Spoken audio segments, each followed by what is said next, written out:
concerned when they don't care to say it. Funny how people will act like they know you, but they don't even got a clue what they're saying. Yeehaw, soldiers, is the United States country in the video, and this is What If Deku Had Orb Ablation Part 4. It's been a while since the series was released. It's good to see the series back, and it should be another great part to the series.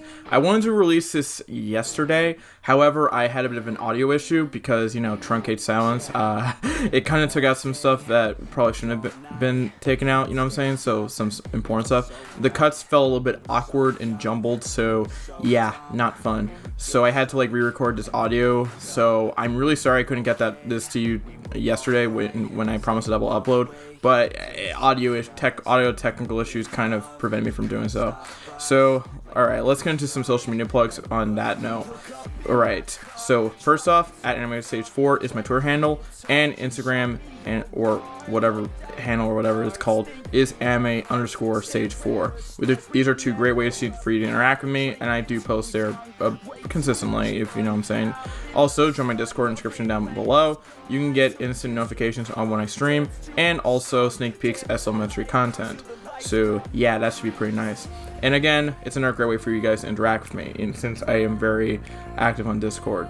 Alright, now for the usual checklist. If you haven't seen the last part of the series, link is in the description, and if you haven't seen the series at all, check out the playlist. With all that out of the way, let's get right into the story. Deku's in his first day at UA, and like in canon, sees Baku and Ida, and the interaction with, like in canon with Ida, goes around the same, as Deku and Ida are still gonna be friends in this What If. I mean, it's logical there.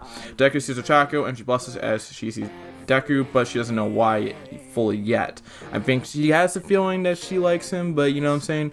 Deku, being a bit more aware of girls in his timeline, or probably a bit more of their emotions, can probably see some signs, but I think wants to get to know Uraraka a bit more. You know what I'm saying? He doesn't want to jump into it. We're trying to be more, you know, gentlemanly, if you know what I'm saying. So, yeah, but we want him to at least have built that relationship up over time at UA, you know what I'm saying? It'll happen, but it'll happen, don't worry. Deku, alright, so Aizawa gathers the students like in the original canon timeline, and the quirk assessment test is going to begin. Baku shows off like in canon. Everybody, of course, is excited about this little test, and of course, Aizawa has to put people to test like in canon and friends up with expulsion. Or will he? Baku does slightly better than in canon by like a couple seconds in terms of the 50-meter dash, because I guess he is slightly stronger because Deku is actually powerful now, but Deku wants nothing to do with him. He's not training with him like in my Wood Cell Deku What If, or even my Gamma Deku What If when he trained for him within 10 months, so he's not going to be that strong. He's slightly stronger, so he's like a couple seconds faster, if you get my drift. However, for Deku in the 50-meter dash, Deku utilizes his aura and is able to get a time of 3.4 seconds, getting second behind good old Tenya Ida. Remember, Deku combining his aura in full counting is a bit costly in terms of stamina, and only did it last week in the entrance exam, only being able to combine both of the techniques when he was trying to protect Uraraka. Well, yeah. I also came up with a name. I'm just gonna call it Aura Smash, not Detroit Aura Smash. It's just gonna be Aura Smash. Let's keep it simple, stupid. Yeah, you know that old saying, keep it simple, stupid. Yeah. Alright, he still needs to get used to the cost, so training his quirk would probably do that and probably cost less stamina at the moment, he hasn't had a lot of time to fully do that, so he still probably would want to avoid that unless it's an extreme situation. However, since Orb Ablation does grant a nice speed boost, and Deku has trained with it for a good amount of time, the speed boost will be enough for him to get second place. If he can combine his two quirks without the stamina cost, he would definitely get first. You know what I'm saying? So yeah. In the grip strength test, Deku utilizes his aura to increase his grip strength and gets a 350 kilograms? Yeah. This probably won't do much to Deku in terms of like stamina, because he's just focusing on one part, so he's fine there. But Shoji will still take the top spot because he had like 500 plus. So yeah, my boy Shoji, pretty cool. Deku utilizes his full counter jump or his sandbox in the fur test, so that he's trying to utilize both of his quirks throughout the entirety of the test. Baku will notice something's up a little bit, but he thinks it's Deku's new ability with his orb ablation, and that he's like done some of it, since Deku's orb ability did grant him high jumping ability. So he's kind of jealous at this point in time that Deku has gotten a bit stronger than him. And he probably knows Deku's stronger than him, but he doesn't want to accept it because it's Bakugo. And repeated sidesteps, Deku just would do pretty well, but Mineta would probably still dominate because of his quirk, you know, his balls. In the ball throw, speaking of balls, Bakugo does do slightly better in terms of the ball throw because he is slightly stronger by like a few feet, like say like 707. And Deku, however, with better control of One for All, actually gets a higher score as 750. Now, he actually now has better control over this, so he can probably utilize the power a bit more, so that's pretty nice for Deku. With Deku having a bit of a higher percentage and more control over One for All, he'll actually be able to get a couple more feet off of, you know, the ability. So he could probably still use the finger thing, but it would probably allow him to take less damage. However, Bakugo notices the minor recoil in his finger and knows that something's not right. He knows that Ormulation does not necessarily have any recoil damage, it's just based upon stamina, because he has heard Deku mention a couple times, especially when they get into fights, when Deku protects someone from Bakugo's bullying, because Deku's like that. Bakugo is a bit suspicious and actually still tries to attack Deku like an original canon version, but you know what? That stops him. I mean, come on. He's not gonna let Bakugo hurt Deku, and I don't even think Bakugo would hurt Deku, but you know what I'm saying? So, he's the teacher. He's got responsibilities to do, you know what I'm saying? In the final 3 trials, which were sit-ups, to see toe touches, and the distance run, Deku does a lot better, especially since I don't think his finger's broken in this one. So yeah, Deku's fine there, and he actually does a lot better. And at the end of the exam, Deku will end up getting first place due to his performance throughout all the trials, while everybody just moves down 1. So yeah, Mineta would be expelled, but I'm gonna have Aizawa keep everybody because he sees potential in everybody. And I already have a what if in which Mineta does get expelled as Gamma Deku. I'm just gonna keep Mineta in both the Wood Cell what if and the Manipulation Deku what if. Well, this one. So because I have some funny comedic moments planned for Mineta in this what if. Trust me about that. So yeah, stay tuned for that. So Bakugo is of course very mad because he lost to Deku, but he's also suspicious about Deku's new abilities. Deku then throughout the day talks with Ochako, tries to get her to know her better. Ochako's getting more and more comfortable around Deku, so I'm pretty sure she'll eventually get to the point where she can at least admit to herself that she does kind of think he's pretty cute, but at the moment, and probably would like to date him, but at the same time, you know, she's just getting there. Deku is also starting to like Ochako more and more, and he does want to date her, but is both nervous and does not know the right time to do it, so he's got to work that out, and I have the perfect moment for that. So, coming up.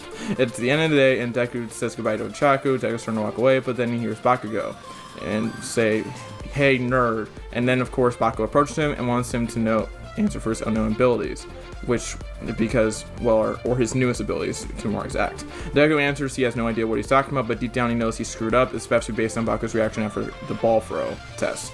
Bakugo says he knows that the ability used is not how his power works, and he wants answers. Deku has to come up with something. Of course, again, say he got his quirk from All Might, so he has to come up with something, and he probably wouldn't even tell Bakugo, because again, he can't stand him. So Deku does actually think of an excuse, which was Quirk Revolution. Bakugo was a bit skeptical at first, but Deku explains that it's a result of him getting 2 different auras. One with less benefits but less drawbacks, the other one with more benefits but more drawbacks. So yeah, that's kind of his excuse. So Bakugo will buy it, but Bakugo's still a bit suspicious, but I think we'd be more focused on the fact that Deku got a quirk evolution before him, so you know what I'm saying. I think we'd have to also have to go on the reception that quirk evolutions are common, but you know, I feel like that's how this would have to be structured. So yeah, Deku is relieved Bakugo at least somewhat bought it, but he knows he have to be very careful. Deku would return home and Inka would ask how his day was, and Deku would explain it, and that it went pretty well. And after that, she would ask about Ochako, because Deku would probably explain about the girl that wanted to give him her points. And of course, Deku would blush a little bit. You know, that type of stuff when you tell your mother about a crush. So, you know. And also, again, remember, this is Prime Inko. I'm going to say it as many times as possible, but remember, Prime Inko. We are moving right into the battle simulation arc. All Might comes in and announces the combat train, so everybody gets paired up as normal, and Deku and Ochako paired as normal, and of course, Deku and Bakugo are facing each other like in the canon version. Deku and Ochako are talking about their plan, and it is similar to the one in canon. Bakugo will still do the same stuff like in canon, just for different reasons, because well, he's bothered by the fact that Deku got a quirk evolution before him, and it kind of irks him a lot. Deku and Ochako are walking like normal inside the building, and then Deku using his Ornament senses Bakugo, because Ornament does create sensing abilities. Bakugo would come out, but Deku uses Aura Spear to strike him down, because I don't think Bakugo can really have a lot of counters to his sensing abilities. Deku then tells Ochako to move on ahead, and she does so. And Ochako's battle with Ida will go around the same. Well, let's just, that'll have to, what do you mean around the same? Well, you'll find out. Bakugo will try to strike Deku, but Deku keeps striking him down with Aura Spheres. Desperate, Bakugo will try to use the gauntlets, but Deku tries to slightly injuring Bakugo's arm, and he used the Aura Spear to do so. Bakugo is getting angry. Deku then tells Bakugo to give up, but Bakugo won't heed any attention. He tries to strike Deku with his other arm, but Deku counters it with an Aura Smash, and yeah, the clash goes in Deku's favor, and Bakugo is knocked out. Deku then uses his Aura to hurry over to Ochako, giving himself a nice speed boost, and while Ida and Ochako are fighting, Deku knocks out Ida with a charged Aura Sphere. Yeah, he can probably do that. He just has to put more effort into making it a spear, but he can charge it. And because Ida doesn't expect it, and it's a stronger Aura Spear, it's enough to knock Ida out. The heroes will win, and Deku then thinks to himself that he has to do it. So later after school, as they are talking to each other, as after the celebration, stuff like that, Deku then approaches Ochako. Deku then asks Ochako nervously, "Would you like to see a movie with me?" Ochako then blushes, and then asks, "Like a date?" Deku then calms down and then says yes, of course. And then Ochako then says yes after a couple seconds for not answering him and making him extremely nervous. So yeah, I mean, Deku's elated when she says yes, but he was getting very nervous there, if you know what I'm saying. A couple days later, they go see a movie. I don't really know which movie I would see. Just picture yourself, maybe an action movie, I don't know. And the date ends with a kiss on the cheek for Deku. Deku's actually really happy at this point because he now has a girlfriend, he's in his dream school, and his life is going pretty well for him right now. Now, I guess the big question would be, how would the USJ attack go? You'll have to find out in the next part. Okay, so that's the end of part 4. So, this is probably one of my short scripts because this is like over 4 pages. But, you know, I think there's a decent amount of content for me to go through, so that's pretty nice. We are less than 400 subs away from 2,000. Can we hit 2,000 by the end of January? I really think we can. And by the end of January, I mean literally in the 2020. I do believe we can, so let's do it. You know what I'm saying? If you saw if you saw the 2020 goals video, you would probably know that my goal is 5K by the end of the year. I was also thinking about releasing a video on, well, today now, because again I had to redo the audio.